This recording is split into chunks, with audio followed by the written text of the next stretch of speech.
Бір құдірет бізді өмірге жолдайды.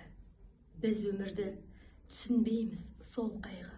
Туа сала таудай бақыт күтеміз, ал шынында бақыт үлкен болмайды. Лүпілдеген тамырындай шекенің, жеке сағат, жеке тәулік, жеке күн. Үлгермейміз түсініп те байқап та, кейбір сәттің нағыз бақыт екенін. Құс сияқты сезінбейтін қанатын, бақыт сәби білмей тұғын әлатын.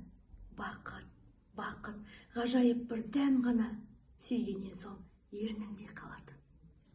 Ақындардың көмейінен жырақса, кейбіреулер сөз бәйгеде жырақсап. Бақыт шіркін асыл болса, бір мысқал, бақыт шіркін уақыт болса, бір-ақ сәт.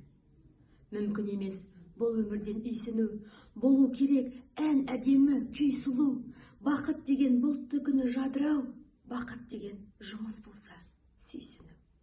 Келтіретін адам болсаң елгемін, неге керек бос ғұмырге келгенің?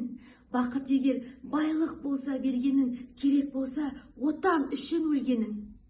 Өмір мына лыпып тұрған ұстара, өлім келсе қай туысың тұстара. Бар ғұмыры басқа қонған бақыттың, көбелектің ғұмырынан қысқара. Бір құдірет бізді өмірге жолдайды.